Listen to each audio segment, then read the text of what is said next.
Oferecimento: Hospital Med Rádios. Agora com urgência e emergência para adultos 24 horas. Mais uma vez com vocês aqui no programa Conectando. É uma alegria saber que você está aí do outro lado e é muito bom poder trazer pessoas aqui para tratar de assuntos importantes, assuntos que vão, na verdade, interferir na vida de vocês que nos assistem. Esse é o meu objetivo, é possibilitar um aprendizado, uma virada de chave, uma mudança de comportamento, né? É para isso que nós estamos aqui. Estamos super bem acompanhados, Med Rádios, Complexo Médico Hospitalar, que fica ali na Gruta de Lourdes. A Med Rádios é realmente completa. Tem parque diagnóstico por imagem com todos os exames.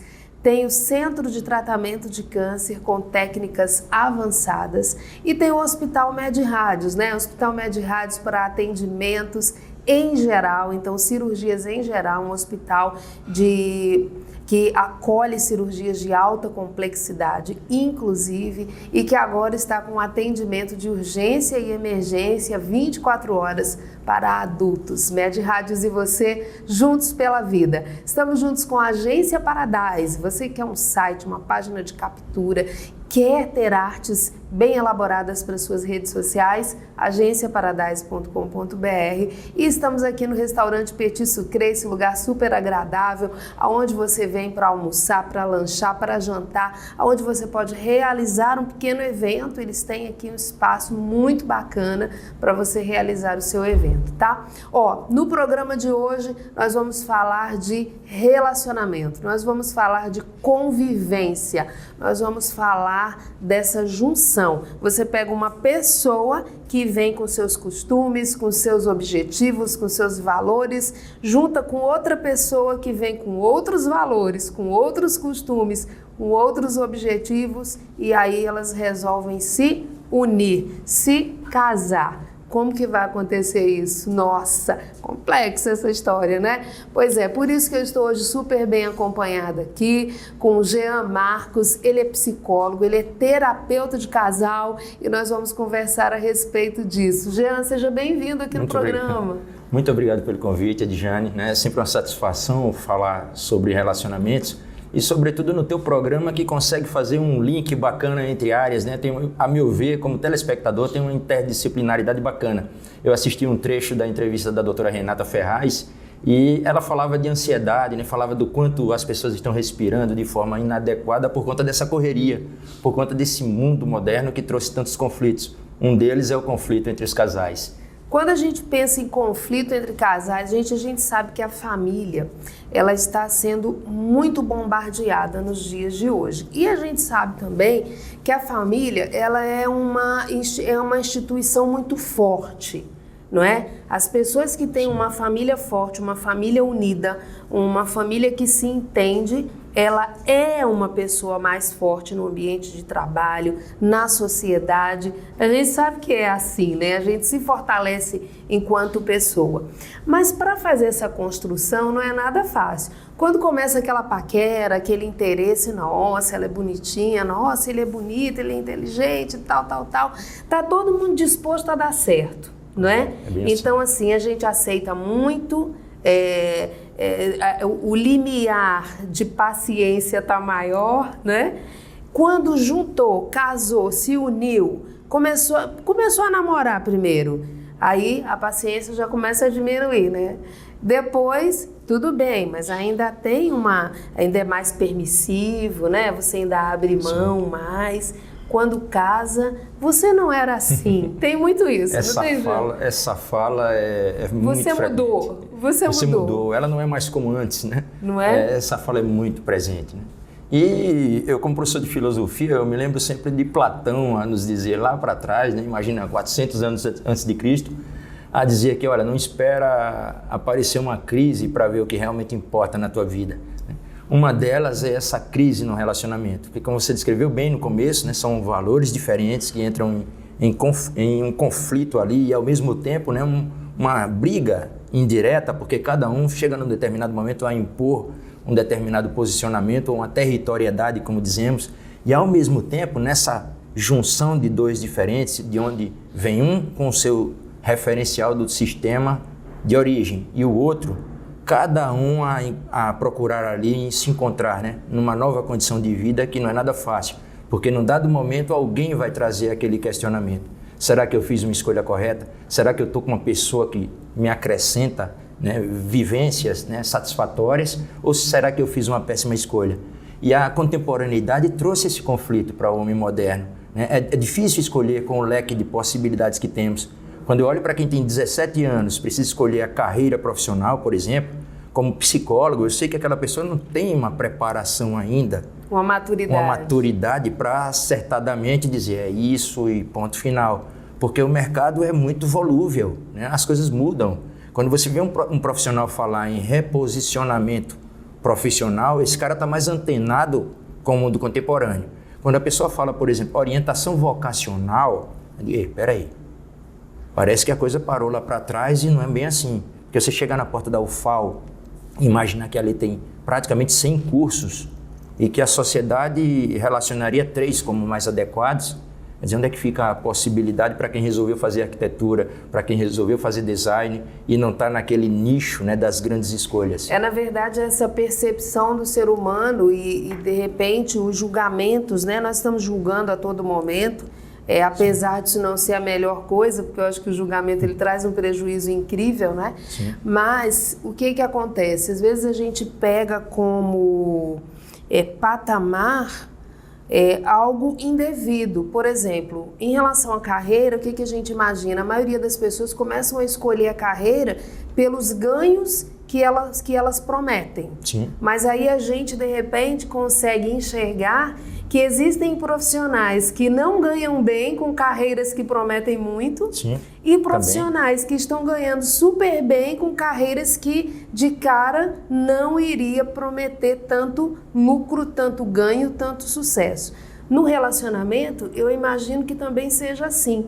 Quando a gente começa a querer que o cônjuge haja como se fôssemos nós mesmos, a gente começa a errar, porque a gente esquece que ele é uma outra pessoa, que ela é uma outra pessoa e que o ideal não é que essa outra pessoa esteja agindo como se fosse eu, mas que ela haja para me complementar. Perfeito. Né? Perfeito. Na fase da paixão é muito comum isso. A pessoa, na tentativa de seduzir, de agradar o outro, né, de conquistar, literalmente falando, ela começa a modificar o comportamento. Acontece aquele fenômeno que a gente diz que é uma despersonalização. Ou a pessoa está esquecendo a sua essência e se transformando numa outra coisa. Só que mais adiante a conta chega, a expectativa é criada e alguém vai dizer, olha, eu me esforcei tanto para fazer isso, para te agradar e não estou tendo o retorno esperado. Por quê? A princípio, a paixão é um fogaréu. As pessoas se envolvem, se encantam e não medem a logicidade das coisas e dos fatos. Não pensam pela razão. Aí você vai dizer, Jean, como é que uma pessoa apaixonada vai pensar com a razão? Vai conseguir usar de uma logicidade? A pessoa está inebriada ali, né? Está envolvida no patos, né? Patos é doença. A paixão é doença, é fogaréu. Mas como todo fogaréu, um dia esse fogo, essa chama diminui. E é aí que vem aquela fala que você traz. Alguém vai questionar, será que eu fiz uma boa escolha? Será que ela não gosta mais de mim como antes? O que é que aconteceu? Em que momento da vida nós nos perdemos? E não é bem isso. Talvez a verdade esteja surgindo ali e as pessoas não foram preparadas para isso. Criaram um ideário, uma imaginação, criaram uma expectativa de relacionamento com aquela pessoa fantasiosa. E a verdade foi aparecendo. Quando a gente olha assim, da paixão para se tornar o que nós chamamos popularmente de amor, é preciso que o ser humano passe por 2 provas. Geralmente uma prova é a prova da verdade. O que é que eu sinto? Será que vale a pena mesmo isso? Será que eu estou apaixonado, eu devo investir nesse relacionamento? E aí vem uma segunda prova, que é a prova da verdade. Primeiro, a pessoa precisa se dar conta de que existe ali naquele momento de confusão dela uma energia que ela está depositando, né, no entendimento do que está acontecendo com ela.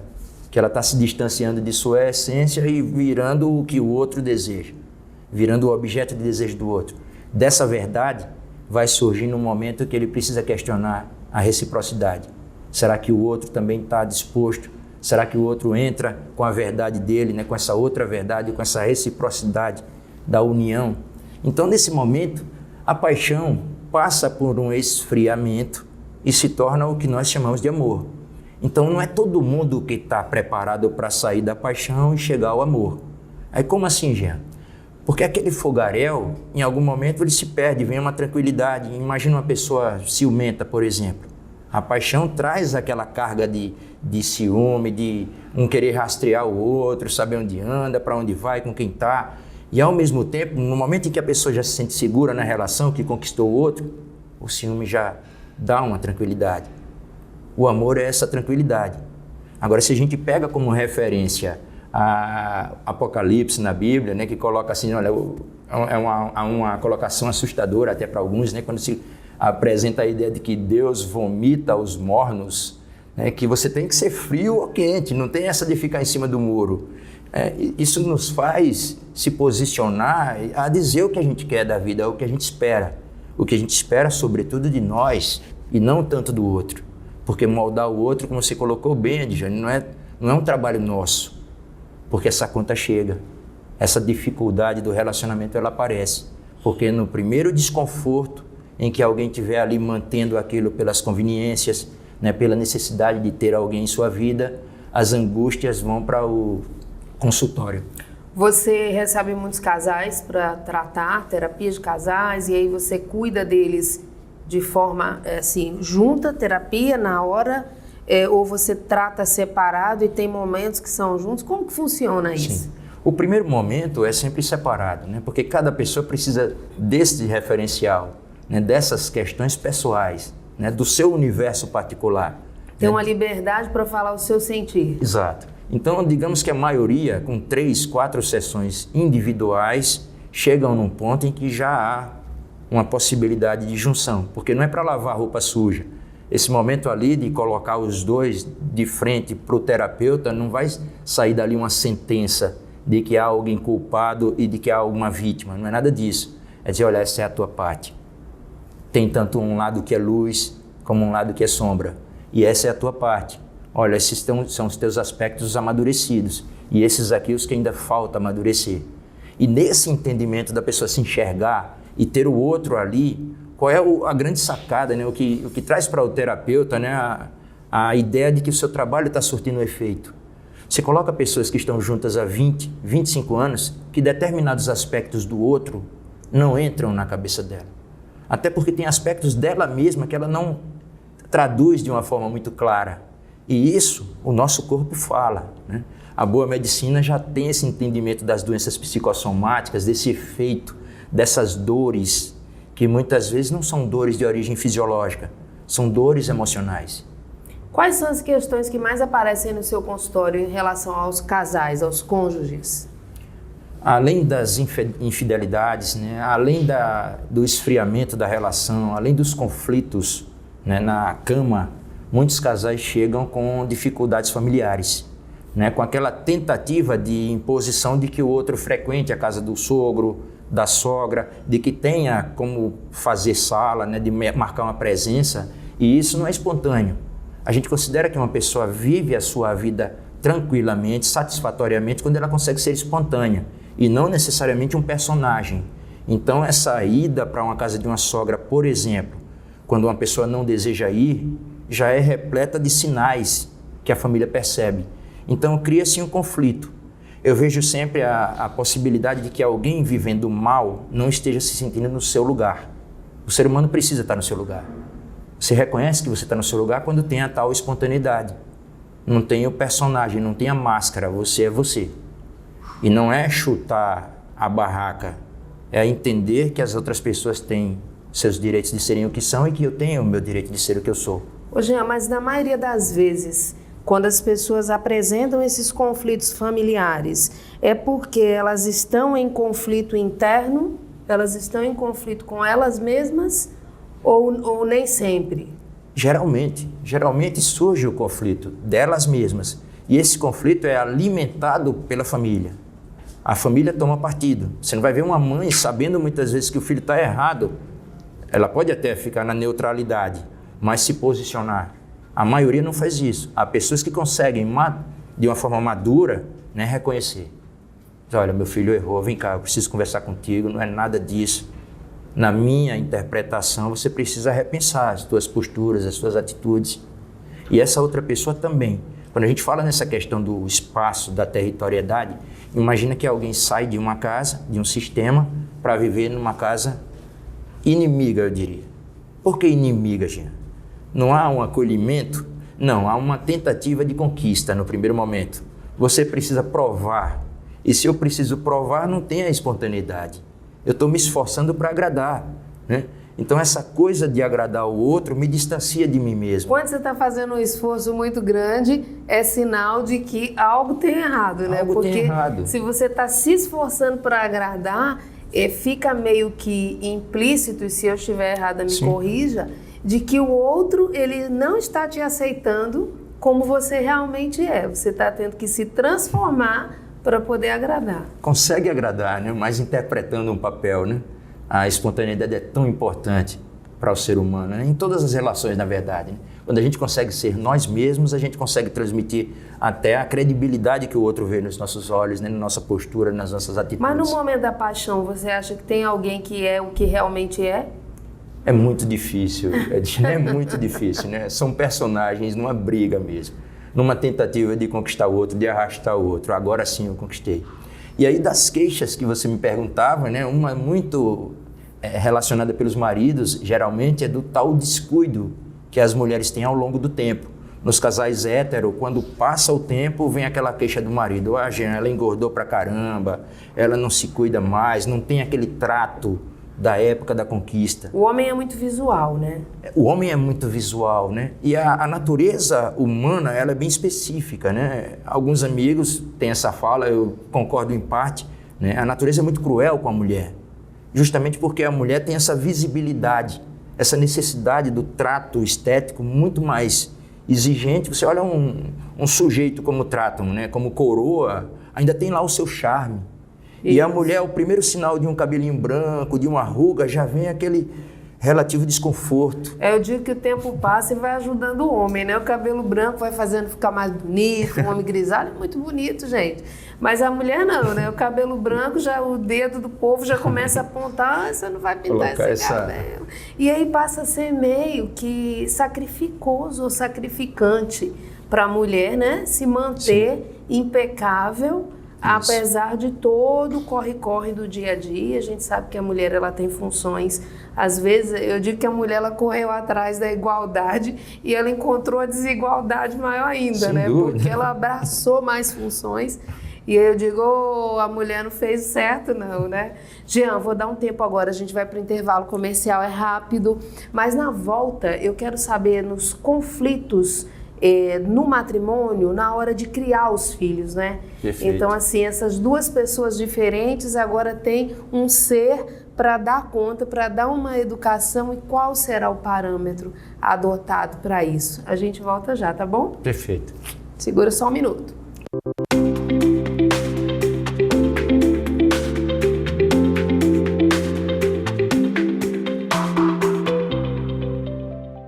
Sou o Dr. Rodrigo Vegetti, médico anestesista do Hospital MedRádios. Queria falar para vocês que uma das responsabilidades do anestesista é garantir a ausência da dor, da consciência e de outras sensações ao paciente durante os procedimentos cirúrgicos e de diagnósticos, identificando e tratando alterações nas funções vitais. Durante todo esse processo, a consulta pré-anestésica é de grande valia. Hospital MedRádios. Agora com urgência e emergência para adultos 24 horas. Responsável técnico Dr. Ives Bori Costa, CRM-AL 5641.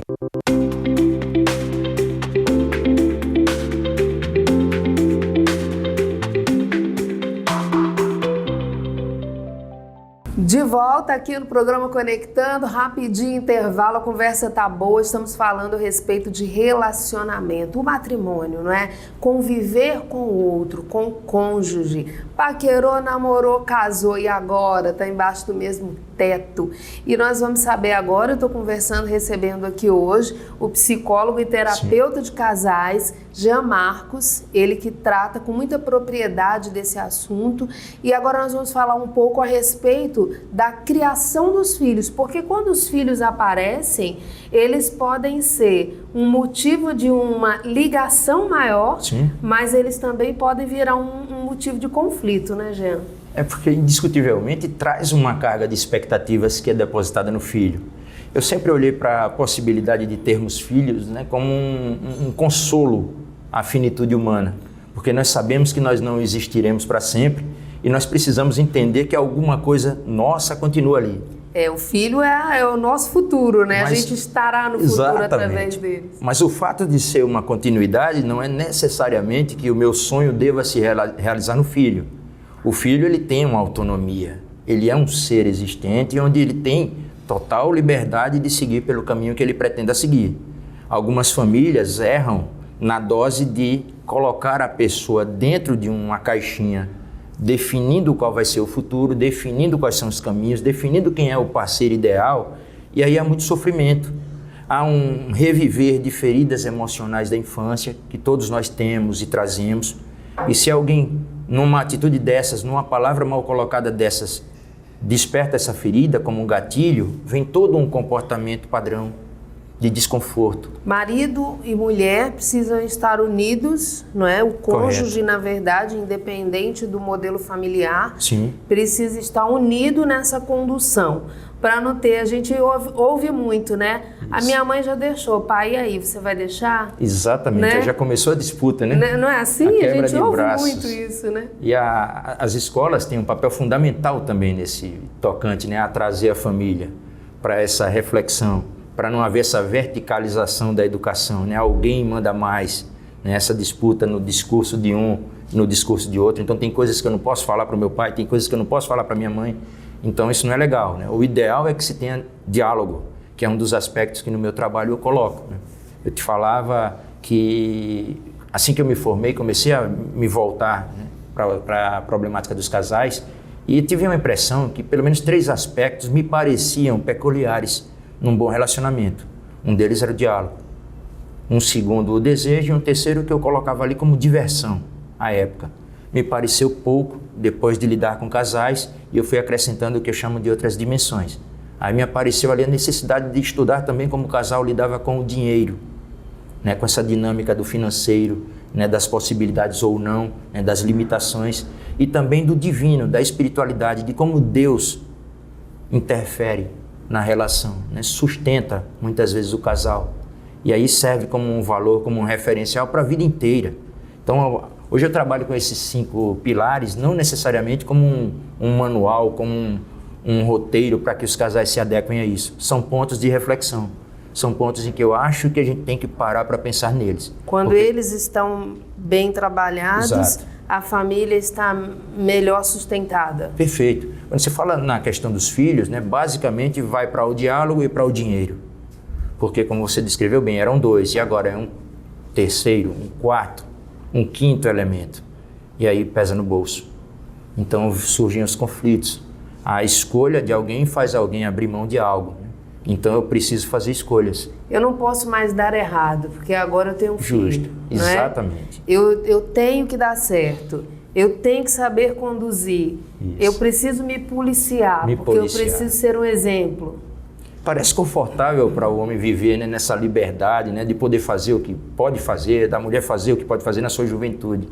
A gente caminha para um momento na vida de procurar a segurança. Eu coloco esses 2 espaços, né, extremos como um conflito que as pessoas têm hoje para poderem tocar a vida. Há aqueles que têm uma inclinação para a liberdade, independente da idade. É claro que com mais idade as pessoas são julgadas, né, são criticadas se jogam muito para o lado da liberdade. Se a minha vida é só liberdade, ela pode virar um caos. No outro extremo, se eu só aposto na segurança, se eu abro mão hoje em função de um futuro melhor, então eu estou conduzindo a minha vida numa aposta, claro, mas isso, num exagero extremo, pode me conduzir também para um aprisionamento, para uma sensação que eu não estou vivendo a minha vida. É por isso que as pessoas precisam conectar ali o que um deseja, o outro deseja, para procurar um equilíbrio. Quando a gente pensa nos filhos e de que eles também estão dando um peso àquela relação, tem uma outra dinâmica dos casais, das famílias recompostas, que é um outro filho que não é de um dos cônjuges. E aí é mais um fator que precisa ser trabalhado em terapia. Não é tão simples assim. Há muitos casais recompostos, né, famílias recompostas, onde alguém traz a sua bagagem e filhos. E um outro alguém traz também os seus filhos. E nessa relação de duas famílias que se conectam ali, né, parcialmente agora para formar uma, como fica essa relação dos irmãos por parte de alguém? Esse acolhimento, esse respeito, e quando tem o ex-cônjuge ou a ex, muitas vezes o marido não respeita a ex-esposa como deveria, e eu digo como deveria, me desculpem, Sim. É porque eu acredito que quando tem um elo, que é o filho, a pessoa precisa ser ainda mais respeitada, porque é a mãe do seu filho, ou é o pai do seu filho. Então precisa Sim. ser respeitado. Precisa matar a ex-esposa ou matar o ex-marido e deixar muito vivo a mãe ou o pai do seu filho. Né? Exato. Tem que fazer a diferença desses papéis. Tem gente que mistura os papéis E aí o mistura, caos né? se instala, Perfeito. Né? Usando o termo da psicologia, né, é preciso ressignificar muito bem esse passado, né? Fechar esses ciclos. Né? Eu, como sou gestalterapeuta, fechar essa gestalt muito bem. Porque alguém que ainda tenha esse passado mal resolvido, e tem uma fala no consultório que mostra muito isso, né? De, olha, essa é a versão que te contaram. Quando eu digo para um cliente, olha, essa é a versão que te contaram, é porque a pessoa escutou alguém contar a sua versão da história. Eu digo, vem cá, você ouviu a outra parte? Você ouviu? E quando alguém saiu, se distanciou, foi morar em outro estado, em outro país, não teve a possibilidade, faleceu, não teve a possibilidade de contar a sua versão da história, é mais angustiante ainda. Ficou ali capenga, né? Fica um vácuo, né? Isso. A pessoa ouviu uma parte, será que eu posso dar total credibilidade a esse discurso, a essa narrativa, ou eu preciso me desconectar desse padrão e criar o meu próprio padrão? E se a pessoa está num outro lugar, é o que a gente sempre fala, né? Não dá para saber o que o outro sente, porque você está em outro posicionamento. Justo. Então, o ponto de vista é outro, o ponto do sentimento é completamente diferente, então não dá. Sem dúvida, né? Sem dúvida. E culturalmente existia uma fala, né, do tempo dos nossos avós, que traduzindo hoje melhor o que queriam dizer, né? Ah, felizes foram seus pais, os seus avós, que viveram 50 anos. Dimensionavam o relacionamento de qualidade pelo tempo. E a fala do poeta é o quê? Infinito enquanto dure.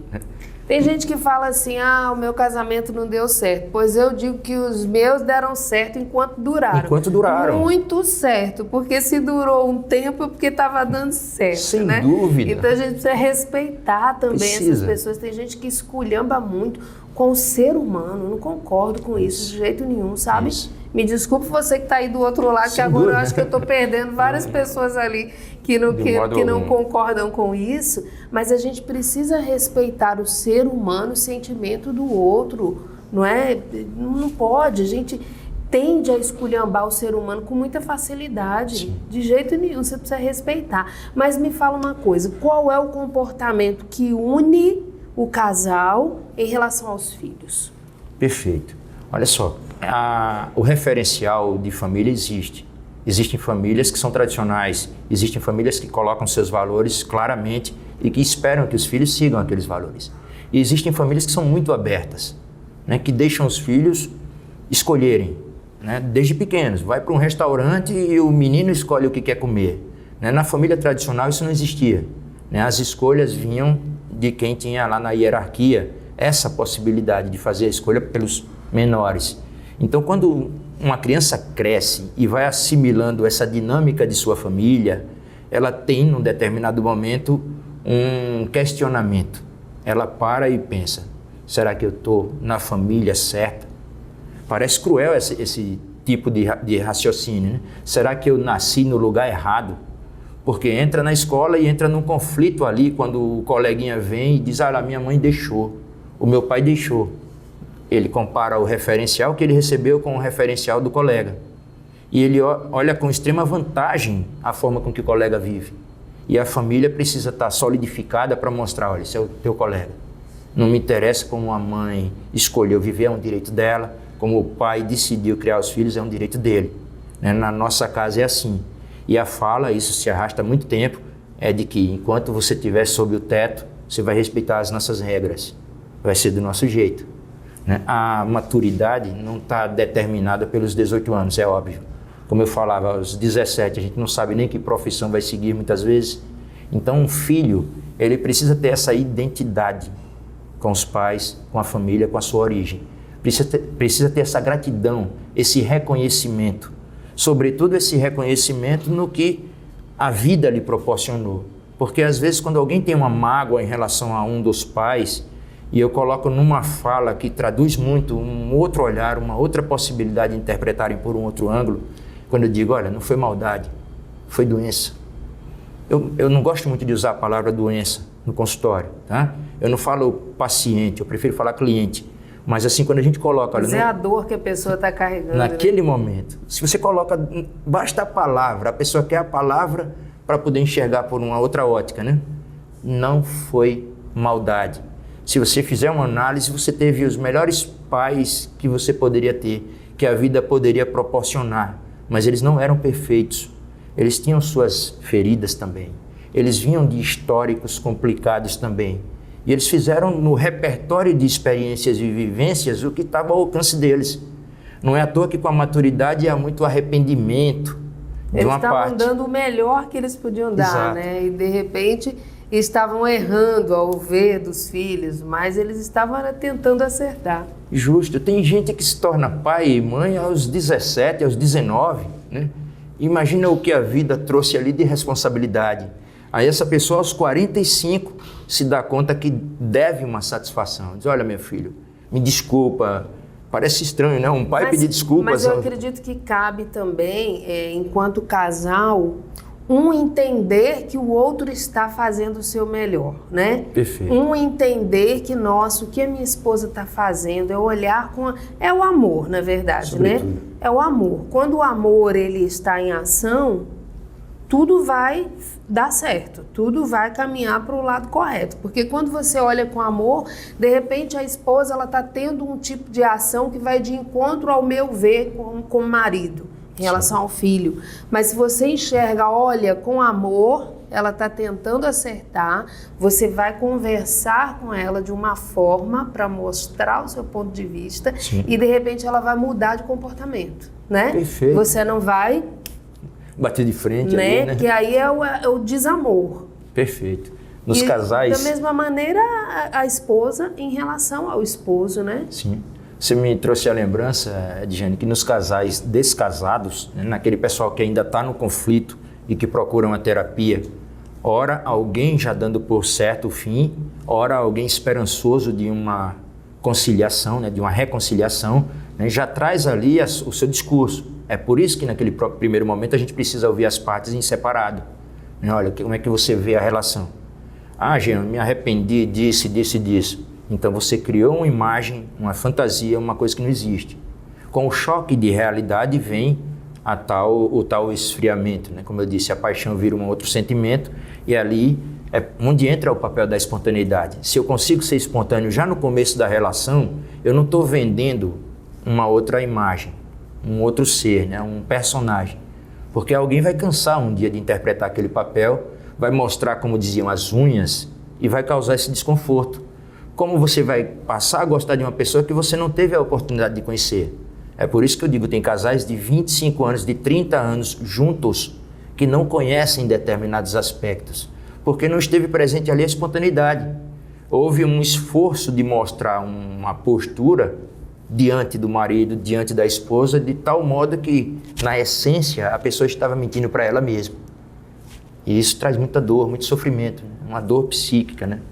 Jean, a gente está indo para o final do nosso bate-papo. Antes da gente encerrar, eu gostaria que você repetisse para mim os 5 pilares que você Perfeito. Trabalha na terapia de casal. Achei bem interessante, eu acho que são pontos que os casais que estejam nos assistindo devem refletir, né? Sim, sem dúvida. Né?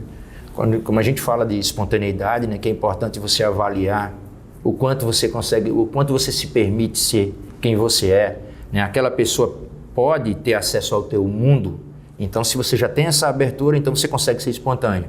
Na reflexão que eu proponho para os casais, o primeiro ponto é o diálogo, que é onde há um desconforto, alguém não escuta ninguém. É por isso que funciona muito quando a gente dá uma neutralidade ao discurso no ambiente de alguém.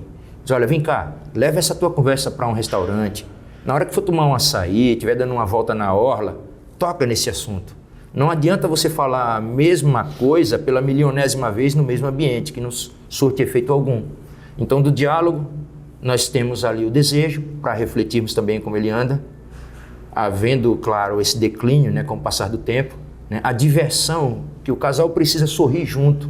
Você precisa ter a alegria de estar com a presença daquela pessoa, para pensar também de que o diálogo não vai trazer toda a solução para os conflitos que a gente tenha de ordem espiritual, por exemplo, de alguém seguir por uma religião, outro por outra. Isso é muito complicado de equacionar numa relação. É bom que o casal pense, reflita que não é tão simples assim lidar com questões espirituais. O dinheiro já é um conflito que é mais fácil de lidar, porque alguém já chega com uma cultura de gastança e alguém de mais economia, que aí dá para ajustar e é mais simples até. Então são esses 5 pontos, né? Por isso que eu chamo de amor 5D, né? Desejo, diálogo, diversão, dinheiro e Deus, que tem que estar sempre presente em nossas vidas. Muito obrigado pelo convite, Edjane, é um prazer, eu acompanho o teu programa, né? Aprendo muito com os entrevistados e estamos aí. Eu que agradeço, e aí assim, eu tenho certeza que você está somando aqui agora na vida das pessoas que estão nos ouvindo, sejam aquelas que estejam em conflitos, né, no lar, o conflito com o casal, ou sejam aquelas que estejam ensaiando um casamento, ensaiando uma vida a dois, porque elas já podem começar a avaliar esses 5 Ds, né, para saber assim, bom, eu preciso estar alinhado nesses 5 pontos para que a coisa seja conduzida, para poder viver igual os casamentos que davam certo e que eram vistos como tempo, né, de duração. Isso. Então, espontaneidade zero, né? Perfeito. Mas para que o tempo realmente esteja a favor, você precisa estar com esses 5 pontos, né, em dia. Muito obrigada, viu, Jean? Quem quer conversar um pouco mais, quer marcar uma sessão, quer tirar uma dúvida, como é que faz? Tem o WhatsApp, né, que as pessoas podem entrar em contato comigo, né, o 987487036, e uma página, uma revista de psicologia que eu coloco lá no Instagram, chamada Psicólogo Jean Marcos. Podem dar uma olhada lá que tem uns textos bem acessíveis e interessantes. Muito obrigada. Gente, ó, coisa boa essa conversa, né? Amanhã tem mais aqui no Conectando. Beijo grande.